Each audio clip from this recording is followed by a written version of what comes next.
Pour une meilleure intégration des Olim, Offrir son temps, sa générosité. ses talents, son expérience, c'est l'heure l'heure du du Calitime sur Studio Calita. Ben oui, on fait coucou parce qu'on a de la visite dans les studios et c'est tant mieux. Alors aujourd'hui, pour parler de ce projet dont on a entendu parler énormément et dont les gens commencent à s'impatienter. Ben alors ça démarre pas.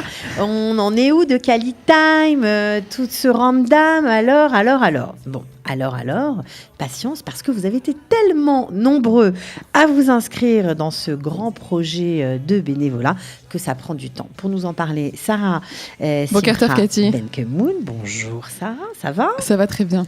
Voilà, et qui nous a amené un Olé Hadash, et ça fait 6 mois qu'il est là, il s'appelle Gérard Elbaz. Bonjour Gérard. Bonjour à vous. Bienvenue. Oui. Ça va ? Très bien, très 6 bien. mois, c'est tout frais quoi. Oui, c'est 6 mois, c'est tout frais et en même temps tout chaud, en même temps parce qu'il faut savoir s'adapter très vite.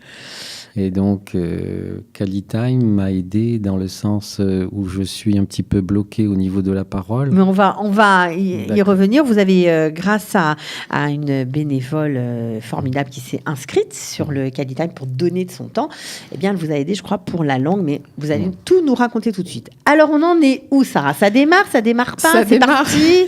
Bon. Alors, ça démarre, c'est plus qu'en cours. Là, on a, comme Gérard, donc des personnes, des Olim qui se sont inscrits pour demander de leur temps. Mais ça fait longtemps.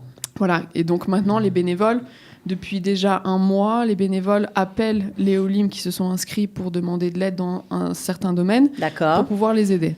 Ok. Donc, il faut Donc, en fait, vous faites le savoir- matching, là, c'est ça ? Vous mettez Là, en relation ouais. les bénévoles et les donneurs de temps ? On a des coordinateurs qui travaillent avec nous, comme je l'avais expliqué, qui mettent en relation les bénévoles avec les Olim qui ont besoin d'être aidés. Et on a aussi une équipe à plein temps qui s'occupe, comme on avait pris un petit peu de retard vu le nombre, on est presque à 700 personnes qui se sont inscrites pour demander de l'aide. Donc encore une fois, plus les bénévoles, donc 800 bénévoles, je rappelle quand même qu'il y a 800 bénévoles qui se sont inscrits, plus 700 personnes. Bénévoles pour donner de pour leur donner- temps pour et offrir 700, de leur temps, et 700 pour en recevoir. Pour en recevoir. Donc on est quand même à 1500 personnes Il faut- ça prend du temps. en quelques semaines. C'est vraiment en quelques semaines qu'ils se sont inscrits pour un. Parce qu'on a entendu parfois des gens, oui, bah alors, moi je me suis inscrit, j'ai pas de réponse, qu'est-ce que vous faites ? Alors ça, encore Moi, une fois, je dis, c'est tout. Hein. on a. Non, tu fais très bien de le dire parce qu'il faut répondre aux questions Bien et aux sûr. interrogations des gens. On a, si tu veux, le principe tel qu'on l'avait tel qu'on l'a mis en place, c'est que le bénévole a la responsabilité d'appeler les Olim Hadashim pour les aider. Non, mais Maintenant, c'est compliqué. alors, quand si même. le bénévole reçoit un mail, est contacté par le RACAS pour dire voilà, il y a cette personne-là qui a besoin de ton aide, Ok. donc voilà, contacte-le. Donc, des fois, les bénévoles aussi sont très sérieux, donc ils le font tout de suite, immédiatement. Et des fois, il y a certains bénévoles qui peuvent prendre un peu plus de temps et Pour pas le faire. appeler automatiquement. Mhm. Donc, voilà, là, on est dans. Comme tout projet, ça, voilà, il y a quelques remaniements qui sont peut-être à faire à ce niveau-là, mais encore une fois, on a été 1500 personnes qui s'inscrivent en quelques semaines. Il faut les gérer. il faut les gérer et donc ça prend un petit peu de temps et comme toute chose nouvelle. Voilà, ça peut demander Donc, quelques. en tout cas, la bonne nouvelle quand même, Sarah, c'est que ça démarre, Bien sûr. que vous faites les matchings, Donc qu'il y a là, des ouais. coordinateurs dans chaque ville et que vous mettez en relation les donneurs de temps, comme vous les appelez, et les bénévoles qui ont besoin de services Ouais. dans l'administration, pour l'aide aux devoirs, pour l'aide, je sais pas, pour faire ses courses. Mm. C'est très, très varié. Ouais, quoi. donc ça marche très bien. Il y a des villes dans lesquelles ça marche mieux que d'autres pour l'instant. Lesquels ? Donc Jérusalem, ça marche bien. Hadera, ça marche bien. Tel Aviv, ça marche aussi. Il y a d'autres villes comme Ashdod et Netanya où c'est un peu plus lent. Bah alors, Voilà. il y a plein de Français Donc, à Netanya, et, Ashdod. Pourquoi c'est si lent ? Ils ont la mer en même temps. Voilà, ils ils ont la- doivent aller se détendre, marcher au bord de la mer. Encore une fois, ça dépend, du profil des francophones dans les villes.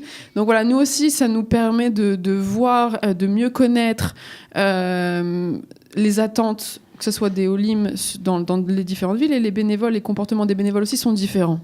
Donc on doit aussi s'adapter à ça.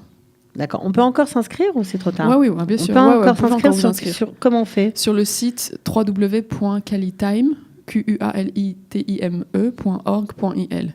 D'accord. On s'inscrit soit pour donner de son temps et pour aider d'autres Ouais. nouveaux arrivants ou anciens, pourquoi pas, et soit pour en bénéficier, Voilà, quoi. ou les deux. Ou les Il y en a deux. qui se sont inscrits pour les Pour deux. les deux. Donc, D'accord.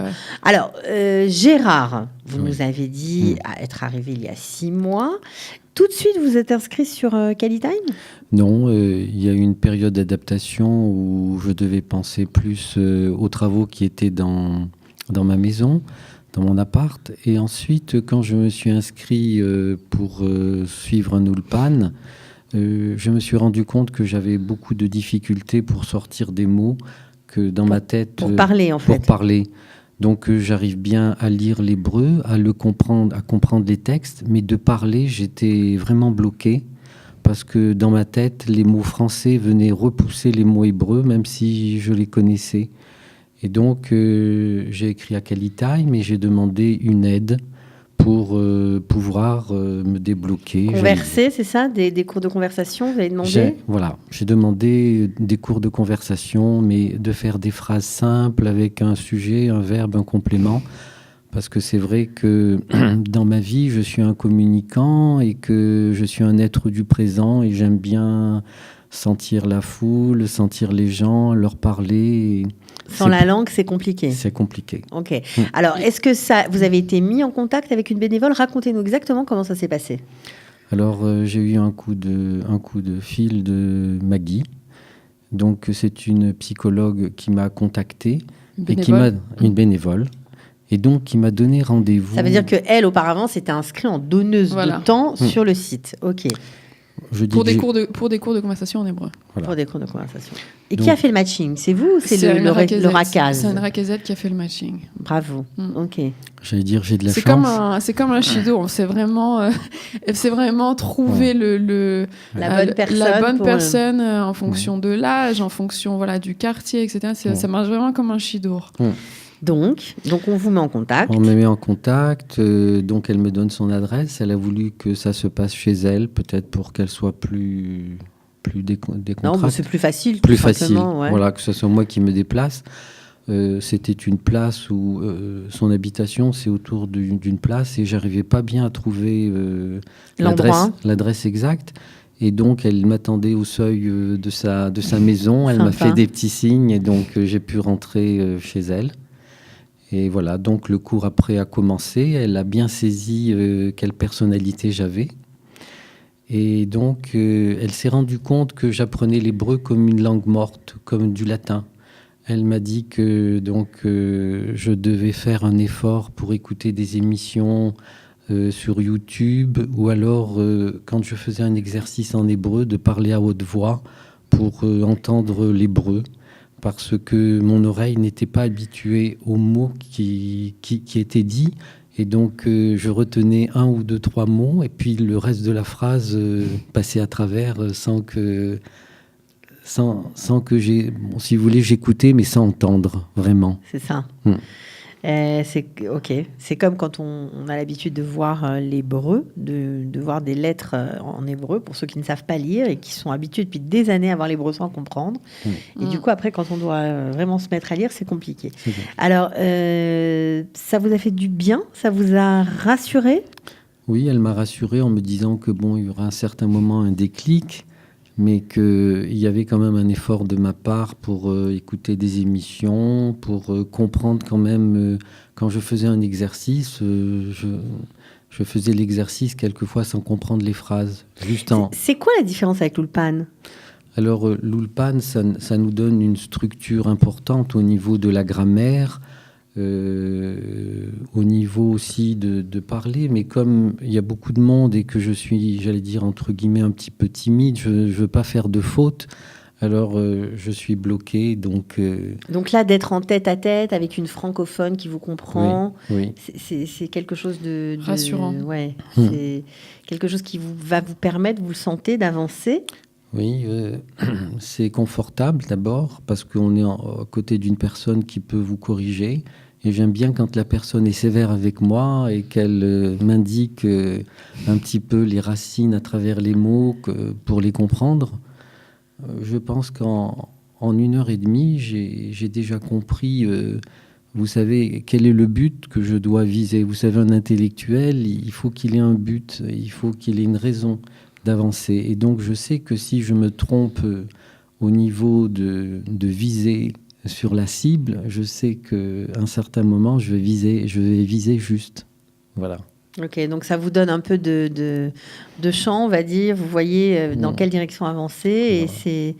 Et vous allez recommencer des rencontres. Oui. Bon, c'est prévu? J'avais d'autres rendez-vous, donc on n'a pas pu reprendre un rendez-vous rapidement, mais c'est prévu avec elle que vous poursuiviez les cours de conversation. Voilà. C'est génial en tout cas. Bon, alors ça marche, ça a démarré. Encore une fois, il faut. Mais nous, il nous faut du concret. C'est pour ça qu'on est très content de parler à Il y aura d'autres personnes dans les prochaines semaines qui vont venir. Jérusalem, d'autres villes.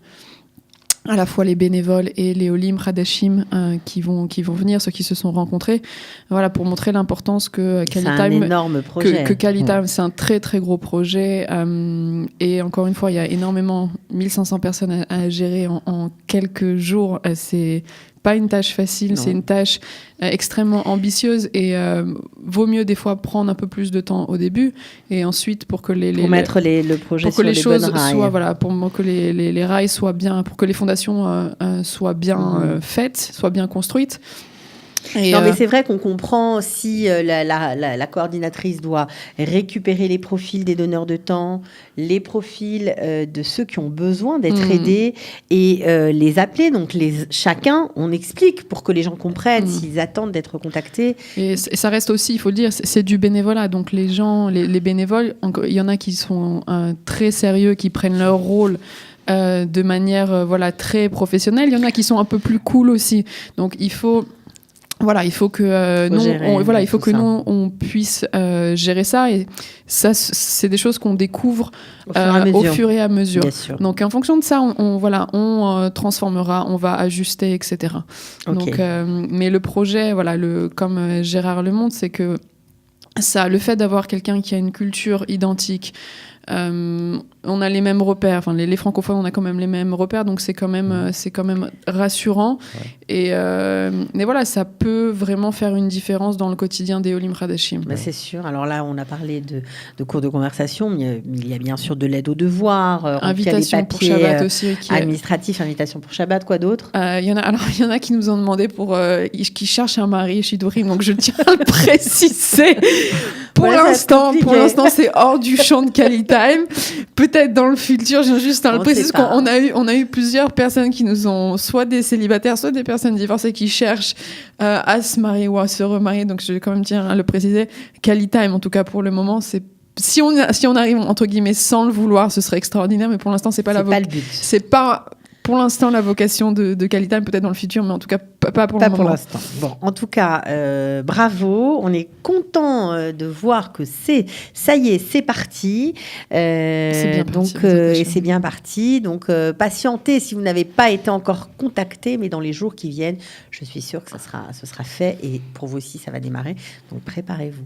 Merci à tous les deux. Merci Cathy. Merci Gérard. Je voulais vous remercier quand même de l'aide que vous m'avez apportée si rapidement, et que ça corresponde vraiment à mes attentes. C'est dit.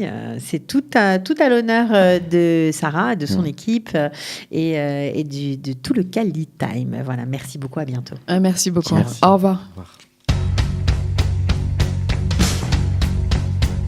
Pour une meilleure intégration des Olim, offrir son temps, sa générosité, ses talents, son expérience, c'est l'heure du Kali Time sur Studio Kalita.